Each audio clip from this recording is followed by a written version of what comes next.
Hi hello ನಮಸ್ತೆ, welcome to Pallavi Sangamadeva YouTube channel. Mehndi dark ಆಗ್ತಿಲ್ವಾ? ಈ ವಿಡಿಯೋವನ್ನು ಕೊನೆವರೆಗೂ ನೋಡಿ. ಬೀಟ್ರೂಟ್ನ ಈ ಥರ ತುರ್ಕೋಬೇಕು. ಬೀಟ್ರೂಟಲ್ಲಿ ರೆಡ್ ಕಲರ್ ನ್ಯಾಚುರಲ್ ಆಗಿರೋದ್ರಿಂದ ಮೆಹಂದಿ ರೆಡ್ ಆಗುತ್ತೆ. ನಿಂಬೆಹಣ್ಣು ಯೂಸ್ ಮಾಡೋದ್ರಿಂದ ಮೆಹಂದಿ ಸೊಪ್ಪಲ್ಲಿರೋ ನ್ಯಾಚುರಲ್ ಕಲರ್ನ ರಿಲೀಸ್ ಮಾಡೋಕ್ಕೆ ತುಂಬ ಹೆಲ್ಪ್ ಮಾಡುತ್ತೆ. ನಿಂಬೆಹಣ್ಣಿಲ್ಲ ಅಂದರೆ ಸ್ವಲ್ಪ ಹುಣಸೆಹಣ್ಣಾದರೂ ಯೂಸ್ ಮಾಡ್ಬೋದು. ಇಷ್ಟು ಟೀ ಪೌಡರ್ ಹಾಕೋದ್ರಿಂದ ಕಲರ್ ಡಾರ್ಕ್ ಆಗುತ್ತೆ. ಯಾಕೆ ಅಂದರೆ ಇದು ಆಲ್ಮೋಸ್ಟ್ ಬ್ರೌನ್ ಕಲರ್ ಅಲ್ವಾ, ಬಣ್ಣ ಡಾರ್ಕ್ ಆಗುತ್ತೆ. ಮತ್ತು ಮೆಹಂದಿ ಸೊಪ್ಪನ್ನ ಈ ಥರ ಬಿಡಿಸ್ಕೋಬೇಕು. ಮೆಹಂದಿ ನ್ಯಾಚುರಲ್ ಮೆಹಂದಿ ಮರದಿಂದ ಕಿತ್ತಿರೋದು. ಈಗ ಒಂದು ಪಾತ್ರೆಗೆ ನೀರು ಹಾಕಿ ನಾವು ತುರಿದು ಇಟ್ಟಿರೋ ಬೀಟ್ರೋಟನ್ನು ಇದಕ್ಕೆ ಹಾಕಿ ಅದನ್ನ ಚೆನ್ನಾಗಿ ಬಾಯ್ಲ್ ಮಾಡಬೇಕು. ಯಾಕಂದರೆ ಬೀಟ್ರೋಟಲ್ಲಿರೋ ಕಲರ್ ಎಲ್ಲ ರಿಲೀಸ್ ಆಗುತ್ತೆ. ಈ ಥರ ಬಾಯ್ಲ್ ಆದಮೇಲೆ ಅದಕ್ಕೆ ಟೀ ಪೌಡರ್ ಹಾಕಬೇಕು. ಟೀ ಪೌಡರ್ ಹಾಕಿ ಕುದಿಸ್ಬೇಕು. ಕುದಿಸೋದ್ರಿಂದ ನಾವೆಷ್ಟು ಕುದಿಸ್ತೀವಿ ಅಷ್ಟು ಮೆಹಂದಿ ಕಲರ್ ಡಾರ್ಕ್ ಆಗುತ್ತೆ. ಮತ್ತು ಈ ಮೆಹಂದಿಯಿಂದ ತುಂಬ ಯೂಸಸ್ ಇದೆ. ಡ್ರೈನೆಸ್ ಹೋಗಿಸುತ್ತೆ.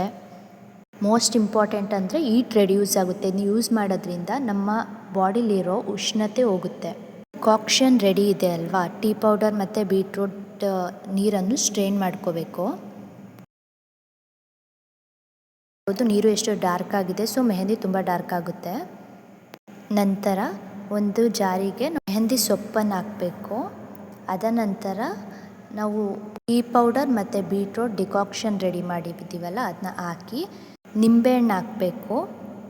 ಅರ್ಧ ನಿಂಬೆಹಣ್ಣು ಹಾಕಿದ್ರೆ ಮೆಹಂದಿ ತುಂಬ ಡಾರ್ಕ್ ಆಗುತ್ತೆ. ಆಮೇಲೆ ಇದನ್ನ ಆಡಿಸಾದ್ಮೇಲೆ ಮಿಕ್ಸ್ ಮಾಡ್ಕೋಬೇಕು. ನೀವು ಆಲ್ಮೋಸ್ಟ್ ನೋಡ್ಬೋದು ಮೆಹಂದಿ ಎಷ್ಟು ಡಾರ್ಕ್ ಆಗಿದೆ ಆಲ್ರೆಡಿ. ಮೆಹಂದಿನ ನಾಳೆ ಹಾಕ್ಕೊಳ್ಳೋದಾದರೆ ಇವತ್ತೇ ರೆಡಿ ಮಾಡಿದ್ರೆ ಅದು ಇನ್ನೂ ಡಾರ್ಕ್ ಆಗುತ್ತೆ. ಅಂದರೆ ಕಲರ್ ಸ್ಟ್ರೈನ್ ಇನ್ನೂ ರಿಲೀಸ್ ಆಗುತ್ತೆ.